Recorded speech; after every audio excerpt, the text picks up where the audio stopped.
Welcome to one more edition of Politics Done Right. My name is Egberto Willis. Today we are honored to have Mira Weinstein with us. She is the founder and organizer in chief of Organizing to Win. Anytime I hear organizing or organizing with the word win, that's what it's all about. Welcome to Politics Done Right, Myra. How are you doing today? Good. It's nice to meet you. I'm Mira Weinstein. Oh, I'm sorry. Sorry for saying it Well, wrong. if you Mi- speak Spanish, it's like yeah, mira, mira. Mira. Well, hablo español, so it's Mira Weinstein. Okay. All right, Mira. First of all, tell us a little bit about what got you into founding an organization, Organizing to Win. Well, my whole background is in organizing and political campaigns. And so there was a period where I was looking for my next opportunity, figuring out what I was going to do next. And I was interviewing, I was researching, I was networking, I was meeting with people, and nothing really fit. It just nothing really seemed to be right. And I had a particularly weird meeting at the end of 2019. It wasn't bad. It was just kind of, weird. And I walked out of that meeting thinking, first of all, I don't want to do that. Second of all, why am I killing myself? What I really want to do is help bring people together to build power. And whether I do that with one organization or whether I do that with lots of organizations, it doesn't matter. That's what I want to do. And so that's how Organizing to Win was born, because I Now, had this view that I wanted to bring people together to build power. now, Mira, you worked under, or rather, during the Dukakis campaign. You worked on that years ago. Did that influence, and but all that went wrong in that campaign? Did that have an influence on you stating maybe we needed to do things a little bit different to reach the people we needed to reach? Because as you know, uh, Dukakis' loss wasn't really because of what he represented, but because of what others sort of imparted on him to represent. Well, I was 18 at the time. Um, it Okay, was the I get what she is young, audience. Well, not that young, but okay, thanks. Well, the first time I knocked on a door was 1988 during Hmm. that campaign. Right. And, at the time, I thought, I thought a lot of things. I was the only person in America who thought Michael Dukakis could win. I did. Okay, well, then two of us thought he could Okay. win. Yeah. But I also thought that if we could just elect all the right people, we could solve all our problems. Hmm. So I don't know if you've noticed, but none of those things happened. True. Uh, And so I started to I did a lot of different things. I worked with feminist activists at the National Organization for Women on these huge national mobilizations. And my theory of change, so to speak, started to evolve. I worked with union members on building stronger unions. And I worked with gun violence prevention activists, and I worked with teachers and former teachers who were fighting for educational justice in their communities. And my theory of change started to evolve, where I started to think, yes, we need to elect all the right people. We need to pass the right laws. We need to have the right leaders, but we really need to do more than win. Um, we need to build power. I was talking with one of my sort of formational organizing bosses. She was the first supervisor I ever had in actual organizing instead of political campaigns. And so I was talking to her about the difference between organizing and mobilizing. hmm And she said, she thought about it for a second. She said, organizing is transformational. And I sort of understood what she meant at that time. So we have to win, right? We have to elect all the right hmm people. We have to pass the right laws. We have to have the right leaders in place. And we have to do more than win. With the Mira, I mean, I love what you just said because earlier today on my on-air program, KPFT 90.1 FM show, Politics and Right, a caller called in. First of all, an initial caller called in and spoke about those people that simply have given up on voting. And it was specific, he was specific to Black men not voting. And, a Black guy called in and he said, yes, he was talking to me. And yes, I don't see the value in voting anymore because, we don't really get a choice on who to elect. Here's what you've just said to us. You've said, wait a minute, it's not just enough to elect the people, the right people. There is more. And I was trying to explain to the young man that there was more. And I think that is what you're alluding to as far as organizing above and beyond the elected. Did I get that right at all? I think so. I think about political campaigns as mobilizing. Mm-hmm. I have a friend who is a longtime organizer who is really brilliant. And he says you have to organize before you can mobilize. And so Yes. organizing is this sort of intangible, squishy, abstract thing in some ways, where I think about the definition of organizing is bringing people together to build power. And when those people are together, when we have consensus, when we trust each other, when we have relationships with each other, we can move together to mobilize. Right, right. It's interesting, Mira, because and this is for the wrong cause, but it's exactly what you're talking about. If you look at the consistency of, let's say, the Trump voter, the ones that he can do no wrong for, there is a strong trust among that group, as well as trust even to a person that isn't trustworthy.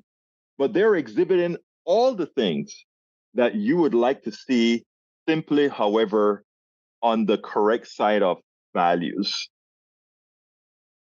I think so. It's tough to make that shift, right? Hard to put myself in those shoes. I know.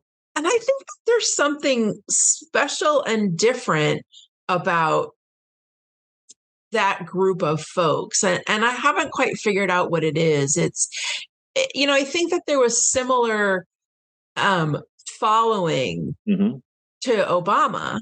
Mm-hmm. But of course, I'm an Obama supporter, so I think it's different, Right. right? So it's hard to be. I'm not sure there is any such thing as objectivity. Mm-hmm.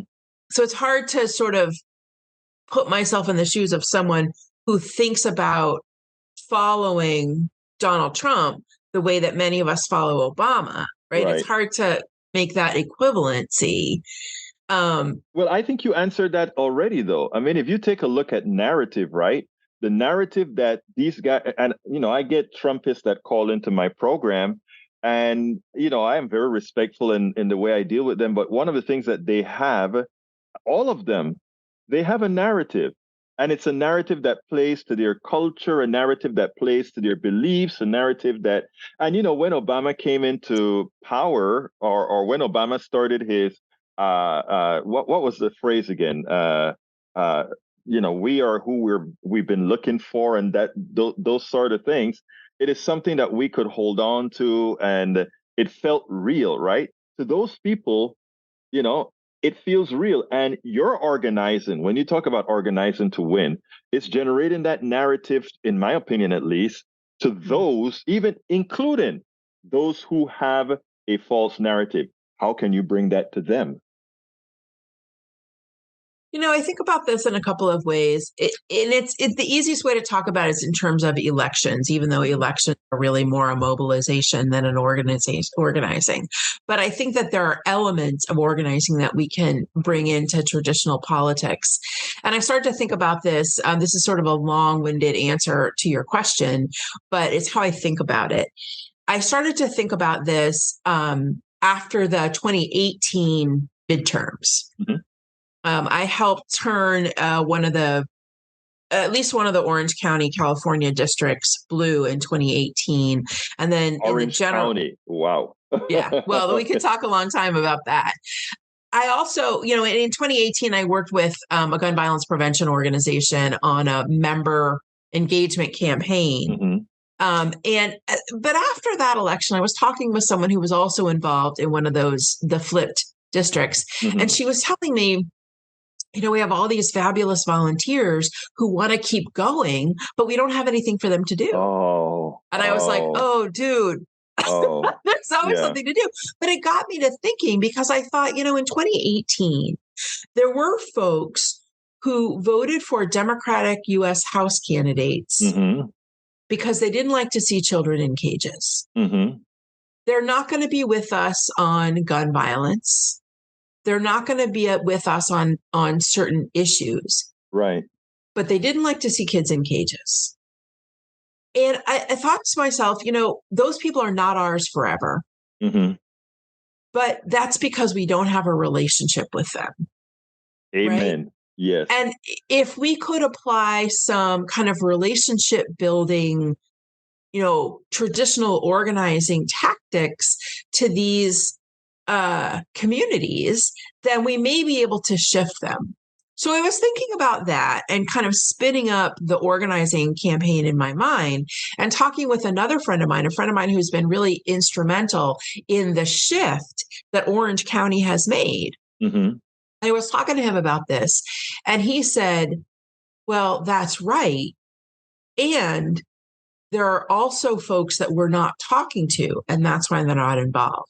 And so I was thinking about that as you were telling the story of the caller, because there's also a community of people that we're just not talking to, mm-hmm. right?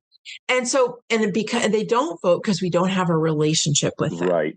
So why should they? There's been a 50-year campaign to convince many communities of people that politics is just not about you. Oh, don't worry about it. Politics isn't about you. And we're not talking to them, right? So why should they vote? Of course, they're not going to engage with us because we're not talking to them. And so it's these two communities of voters or potential voters that we're not talking to, that we have no relationship with, right? And that's the basis of organizing, is when you build a relationship, you can move into action together. And we don't have relationships with these folks. So I think there's a whole lot of things we can do to move some of the tactics of traditional organizing to communicate and engage with, these two different kinds of communities, broadly defined. Mira, that actually is not a long-winded answer. That was the perfect answer. And the reason why is the way you ended, the magical portion is we don't have a relationship with them. With that young woman who told you, I have all these people with nothing to do. They have a lot to do, building relationships. And there's an interesting thing, because I'm in Kingwood, a very red district, probably much redder than what Orange County used to be.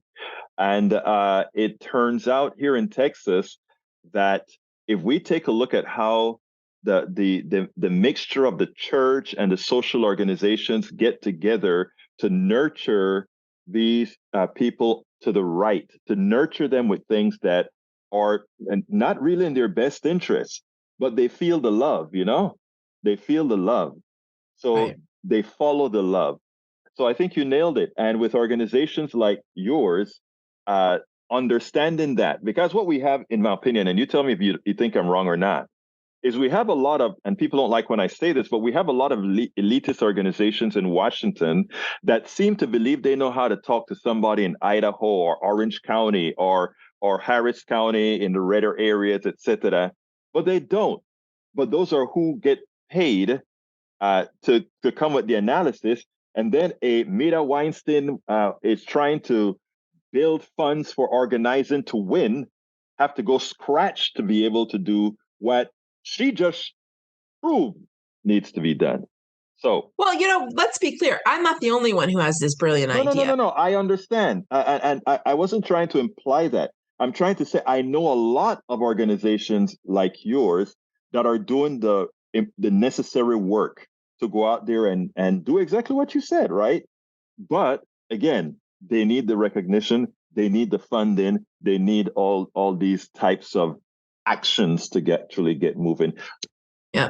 Mira, Look, give me a closer. Tell me what I should have asked you that I didn't. Tell me something that you wanted us to cover more in detail. Let's close this baby out. I think we can't be afraid to talk about power. Power is neutral, and sometimes we get hung up or intimidated out of talking about power. Yet, power is the ability to act. And if what we want to do is build inclusive, equitable communities, we need to talk about power. Not power over, but power with. And so that the meaning of organizing is bringing people together to build power together, right? And the key words being people together and power. And so I think that if we have that opinion or that perspective on power, we're not afraid to build it because it's power with, not power over. Mira Weinstein, founder and organizer of Organizing to Win. Thank you so kindly for having been on Politics Done Right. Please keep up that great work that you're doing. Well, thanks for having me. I really enjoyed it. It was a great opportunity to talk about the things I love most. We spend a lot of time deconstructing the news, trying to parse it into a form that everybody can understand. We try to find those little nitpicks where it flies above the fray, etc.